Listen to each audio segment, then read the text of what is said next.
Hello and welcome back to another deep dive. We are absolutely thrilled to have you with us today. It's great to be here. We are coming to you as part of the Funeral Channel Podcast Network. And, well, frankly, it feels like the perfect home for the conversation we are about to have. It really does. It's a topic that's right at the heart of things. We are tackling a topic today that is arguably the most universal human experience, and yet somehow the one we are the least prepared for. We're talking about grief. It really is the great paradox of the human condition, isn't it? I mean, we spend our entire lives preparing for things. Everything. We prepare for careers, we prepare for marriage, we take classes on how to birth children, we plan for retirement. But for the one destination on the map that every single one of us is guaranteed to visit, loss, we are usually sent in blind. Total blind. We act as if we have been dropped onto an alien planet without a map, a compass, or even a basic understanding of the atmosphere. It's really quite strange when you think about it. It is strange. And think about the cultural narrative we're fed. It's so two-dimensional. So thin. You lose someone, you cry, you wear black, maybe you take a week off work, if you're lucky, and then you're expected to sort of move on. Right. Get back to normal. Exactly. We have this idea that grief is just sadness, just really intense, high-volume sadness. But the research and the source material we are looking at today, specifically the essay, The Hidden Anatomy of Grief, it just blows that idea completely out of the water. It really does. Because limiting grief to just sadness is like describing a Category 5 hurricane as, a bit of rain. Right. Bit of a drizzle. It misses the structural damage, the atmospheric pressure change, the complete alteration of the landscape.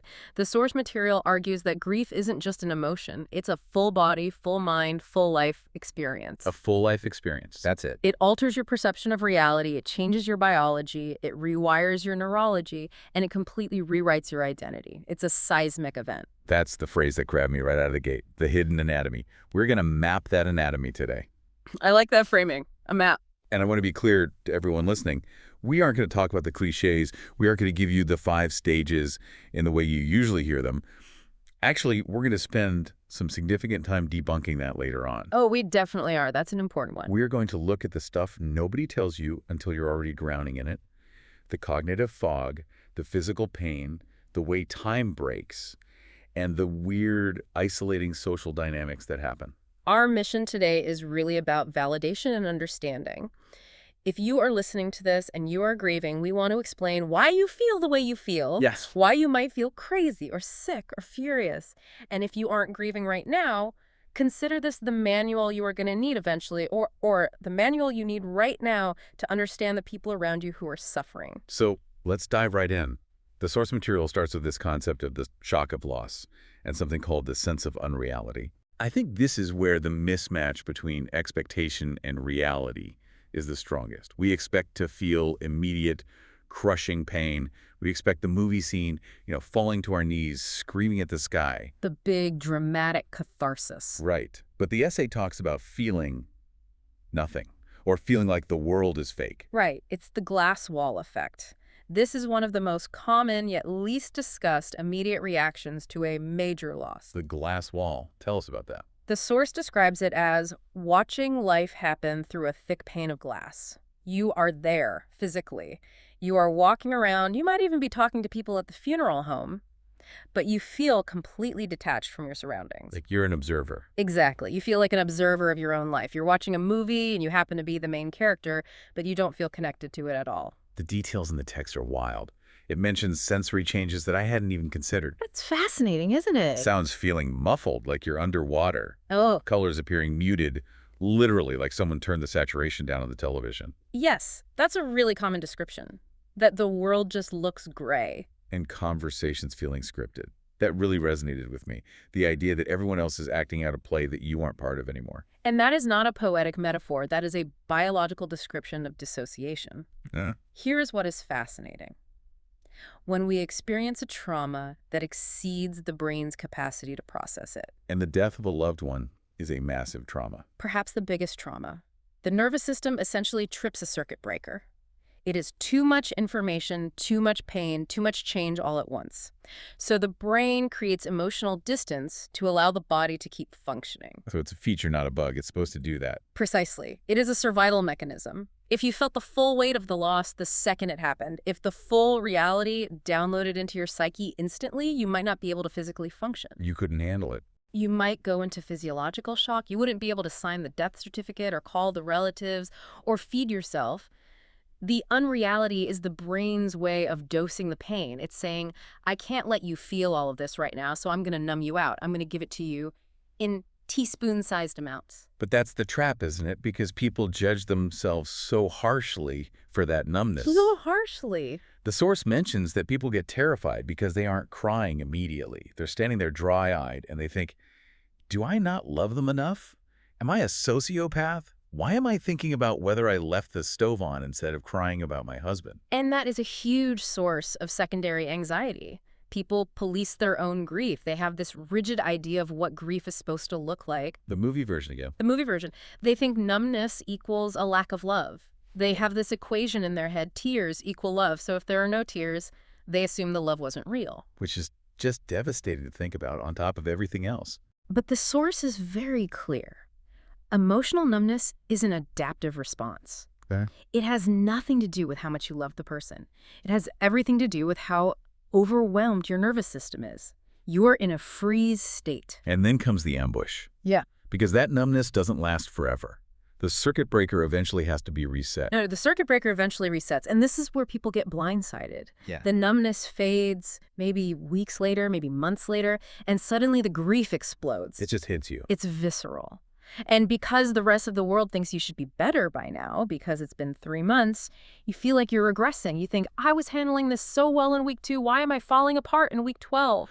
That is such a crucial reframing. It's not that you were doing okay and then got worse. No. It's that the anesthesia wore off. Exactly. The anesthesia wore off. Your brain finally decided, okay, the immediate survival threat is gone. Now we have to process the wound. And that is when the real work and the real pain often begins. Okay, so that's the initial shock.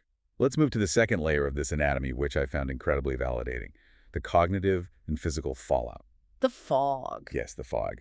We tend to think of grief as heartbreak, which sounds very poetic and emotional.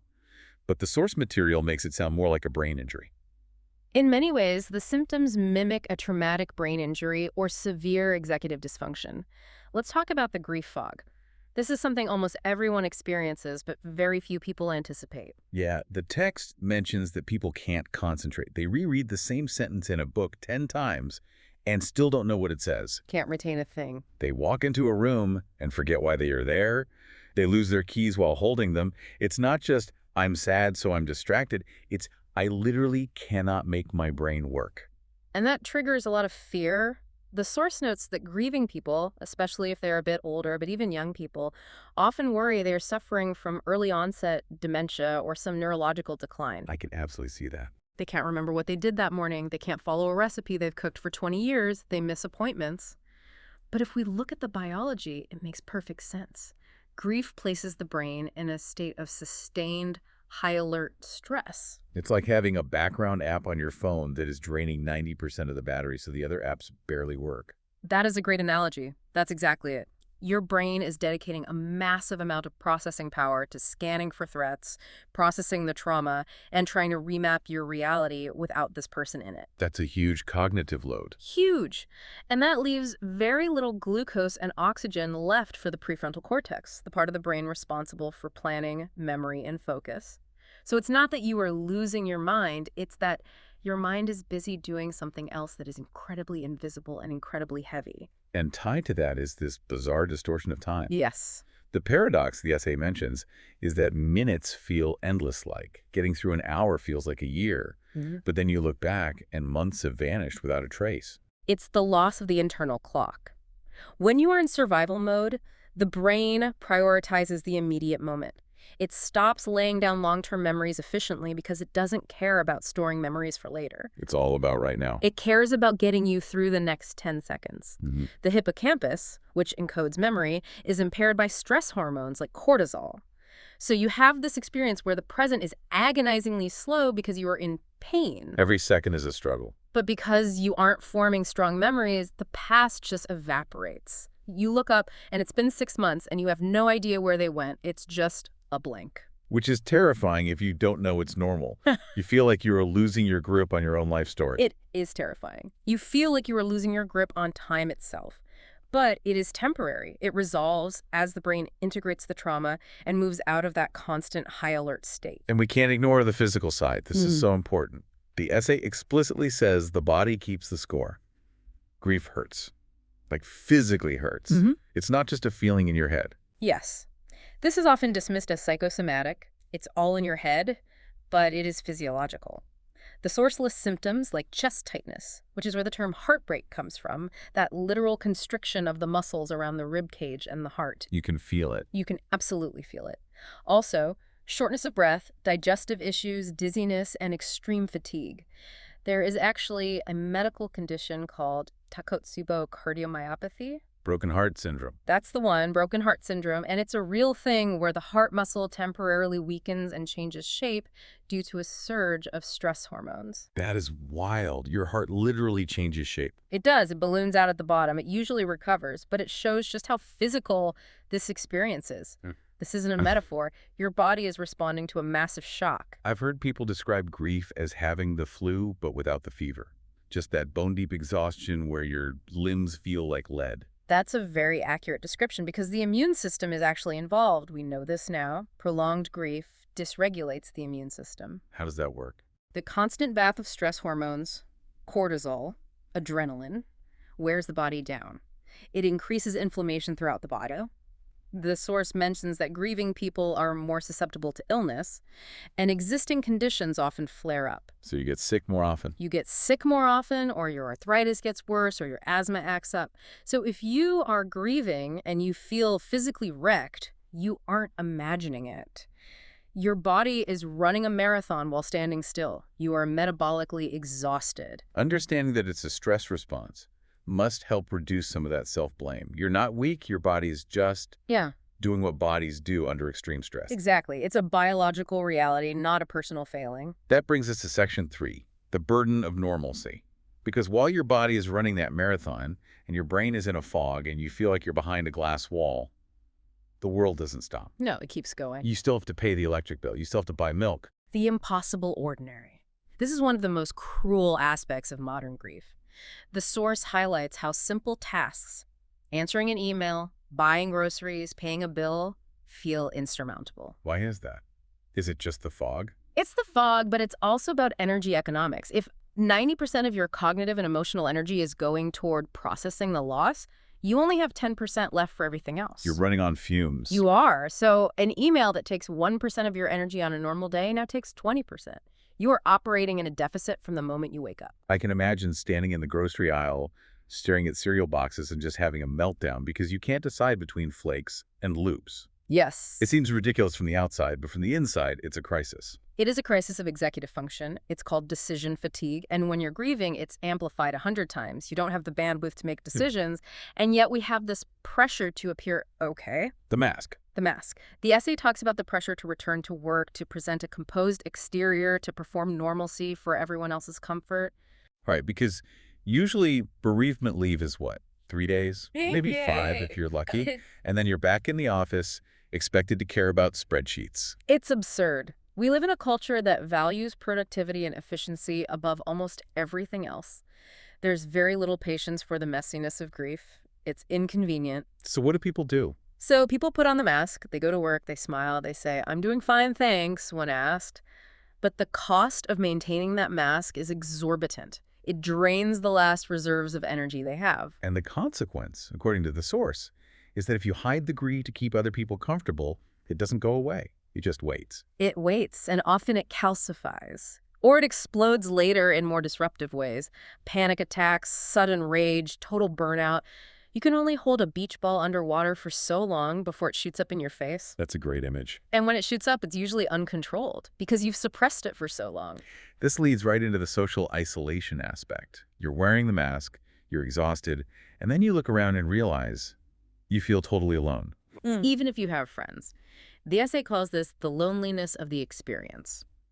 There are 2 layers to this loneliness. First, there is The inherent fact that no one else had your specific relationship with the deceased. That's a really important point. You might be mourning your father, and your siblings are too, but your relationship with him was unique to you. Your inside jokes, your specific conflicts, your shared history.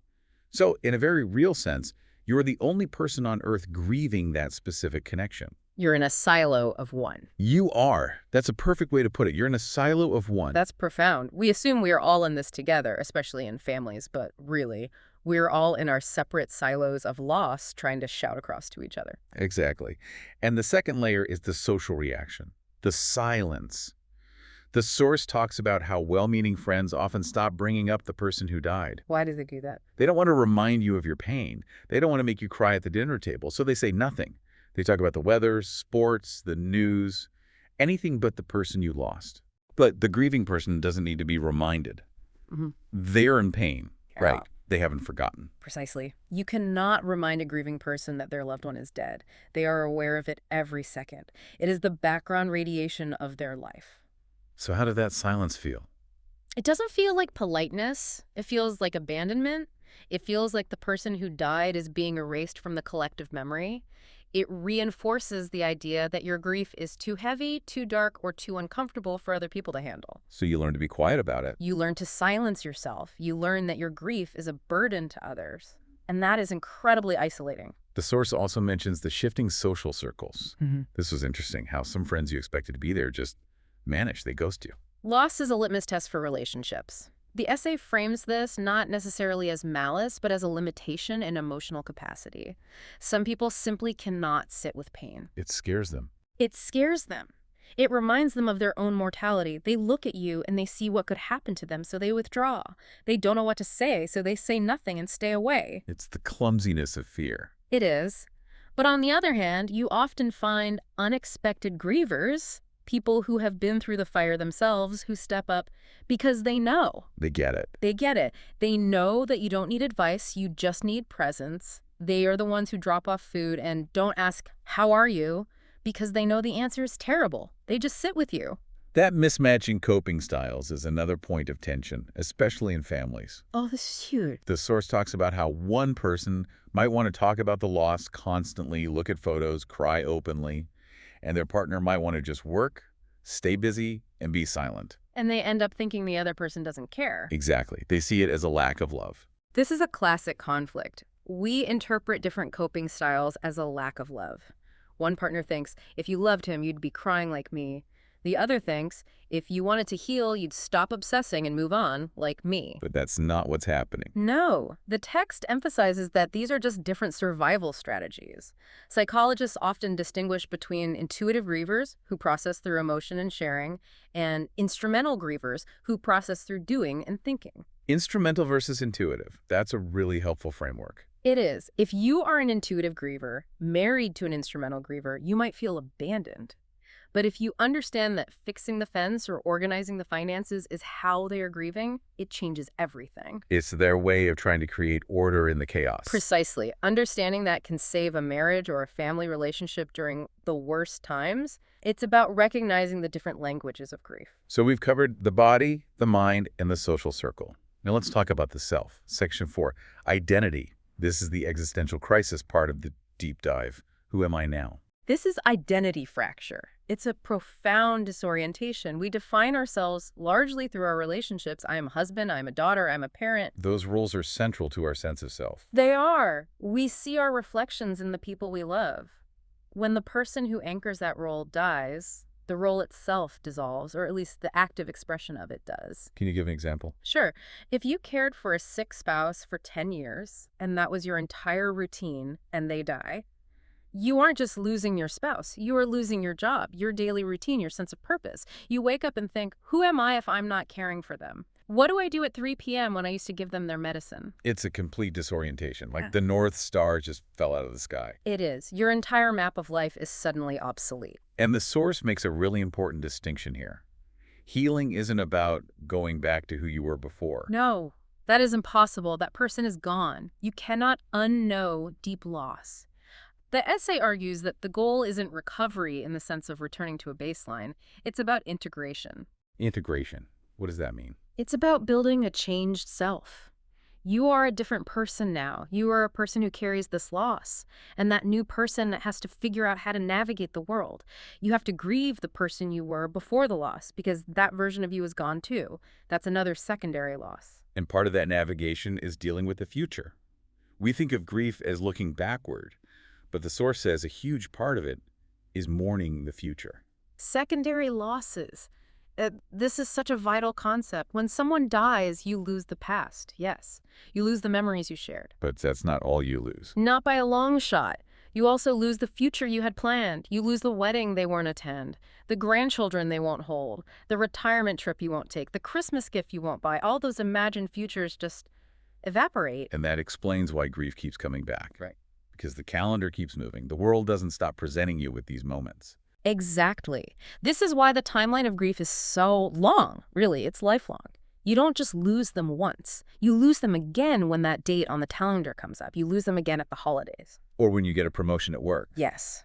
You have a success you want to share, and you reach for the phone and realize they aren't there. Those are secondary losses, and they are fresh wounds. It's not regression. It's just the calendar revealing new layers of the absence. Let's bust some myths. We promised we would. Let's do it. Section 5 takes a sledgehammer to some of the most pervasive ideas about grief. Let's start with the big one, the stages of grief. Denial, anger, bargaining, depression, acceptance. The list. We all know the list. We've seen it on sitcoms. It's everywhere. We need to be very clear about this. The stages model was originally developed by Elizabeth Kubler-Ross to describe the experience of dying people coming to terms with their own terminal illness. So it wasn't even for the people grieving them. It was never intended to be a linear roadmap for the people left behind. She said that herself many times. But culture just grabbed it and ran with it. Why? Because we love a checklist. Right. We are terrified of the chaos of emotions. We want a map. We want to believe that if we do the denial, then check off the anger, then the depression, we get the diploma of acceptance, and we are done. We want grief to be a project with a deadline. A project with a deadline. Perfect. But the source material describes grief not as a line, but as waves, or a tangled ball of yarn. Waves and layers. I like that much better. It's chaotic. You can feel acceptance at 9:00 a.m. and furious anger at 9:15 a.m. and denial at 10:00 a.m. And you can circle back to anger 3 years later. It's not a ladder you climb. The text highlights the long middle. That phase after the funeral is over, the casseroles have stopped coming, and everyone else has gone back to normal. Yes. This is often the hardest, loneliest part, and it doesn't fit on the 5 stages checklist. That is the swamp you have to wade through, and there's no clear path. Speaking of anger, that's another taboo. The essay says anger is much more common than people admit. It's hugely suppressed. We feel like it's wrong to be angry. We feel like it makes us a bad person. Right. Who are you angry at? Well, you can be angry at doctors for not saving them. You can be angry at fate or God. You can be angry at the person for, not taking better care of themselves or for leaving you. You can even be angry at yourself. That one's guilt. Let's talk about guilt. The source frames anger and guilt as control mechanism. It does. It's a fascinating idea. How does guilt work as a control mechanism? I always thought guilt was just feeling bad about a mistake. Think about it. If you feel guilty, I should have made them go to the doctor sooner. I should have been there when they died. I should have said I love you one more time. What you are really saying is I had the power to change this. Guilt is the mind's attempt to reject the terrifying reality that we are helpless in the face of death. We would rather feel guilty and believe we had control than feel helpless and admit that death is random and unstoppable. Wow. So we beat ourselves up because it feels safer than admitting we had no power. Correct. It's a very harsh cognitive bargain. We take the blame to avoid the terror of randomness. It's a way of imposing order on chaos, even if that order makes us the villain of the story. There's one more emotion the text brings up that feels really forbidden. Relief. This is the shadow emotion. It is extremely common in cases of long-term illness, dementia, or intense caregiving. When the person finally passes, there is often a wave of relief. But people feel like monsters for feeling it. They do. They feel like they're betraying the person they love. Of course, because it feels like you're saying, I'm glad they're gone. But the expert perspective here is crucial. Relief is not the absence of love. It is the absence of suffering. That's a powerful distinction. You can love someone desperately and still be relieved that their pain and the exhausting burden of witnessing that pain has ended. The source argues that allowing relief and grief to coexist is essential. If you suppress the relief because of shame, you can't process the grief. You get stuck in the shame loop. And on the flip side of relief is joy, the fear of feeling happy again. The betrayal of joy. This is so common. You laugh at a joke, or you enjoy a sunset, or you eat a delicious meal. And immediately you feel a stomach drop of guilt. That little voice that says, you don't deserve this. Exactly. How can I be happy when they are dead? How can I enjoy the sun when they are in the ground? It feels like you're leaving them behind. But the essay frames joy not as a betrayal, but as a necessity. A necessity. Yes. It's the fuel that allows you to keep surviving the grief. You cannot run a car on empty. Small moments of joy are the sips of gasoline that keep you going. Learning to let joy and grief sit at the same table is the work of healing. So how do we move forward? We're at section 6. The essay talks about redefining closure. I feel like closure is a word the source material really dislikes. It dislikes it because closure implies closing a door. It implies finishing a chapter and putting the book away. It sounds tidy. It sounds final. And grief is anything but tidy. Exactly. You don't close the door on a person you love. The source advocates for integration instead of closure. What does that look like? Integration. It means the pain doesn't necessarily disappear, but it stops being the only thing in the room. You grow around it. Can you explain that a bit more? There's a wonderful analogy of a jar. Imagine a jar with a jagged black stone inside it. That stone is your grief. At the beginning, the stone fills the entire jar. There is no room for anything else. I can picture that. People think healing means shrinking the stone. But the stone doesn't get smaller. What happens is the jar gets bigger. You grow. You add new experiences, new loves, new life around the grief. The grief is still there, just as big, but your life is bigger, so the grief isn't the only thing anymore. It becomes part of a larger landscape. That is a beautiful image. And it feels much more true. The essay also talks about continuing bonds. It is the opposite of letting go. The old way of thinking, Freud's way, was that you had to detach from the deceased to get better. You had to sever the tie. We hear that all the time. You have to let go. But the new understanding, supported by this text, is that maintaining a relationship with the deceased is healthy. You talk to them.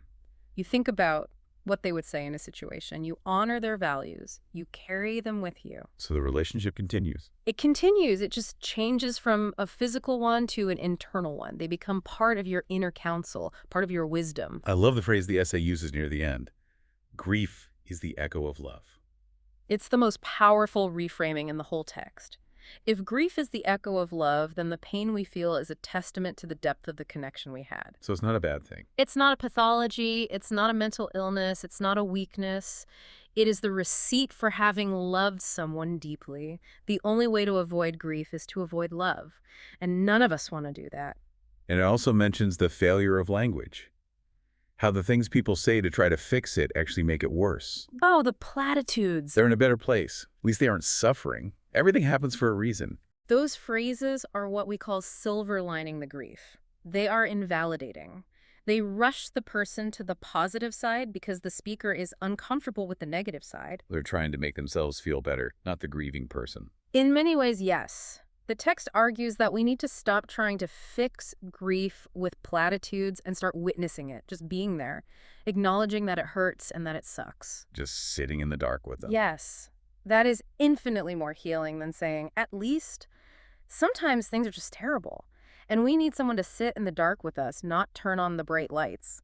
So bringing this all together, we've mapped the anatomy, we've looked at the biological shock, the cognitive fog, the physical toll, the social awkwardness, the identity crisis, and the myths. It's a lot. It is a lot. But understanding the map makes the terrain less frightening.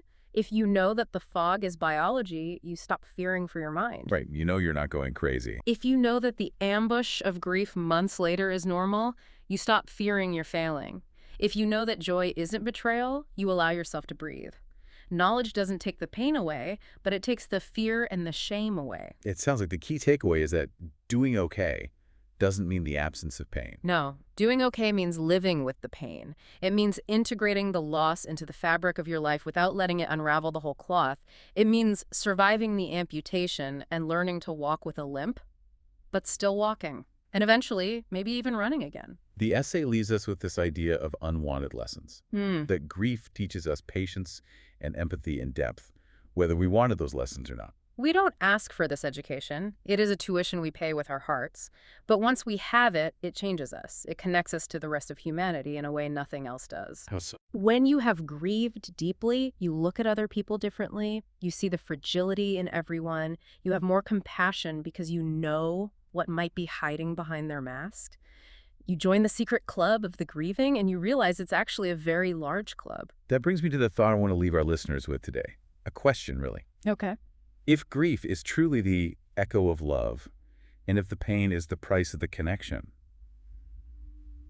how does knowing that change how we love right now? That is the question. If we know the cost is this high, it reminds us of the value of what we are buying. It makes the love we have right now, in this moment, feel incredibly precious. It raises the stakes. It strips away the petty stuff. It makes you want to hold on a little tighter. It makes you want to say the things that need to be said. We are paying for this love in advance with the knowledge of future grief. Mhm. And maybe that makes the love even more worth it. I think it does. I think it's the only thing that matters. Thank you for going on this deep dive with us. It wasn't an easy topic, but it was an important one. It really was. Thank you. We hope this map helps you, or helps you help someone else. Take care of yourselves.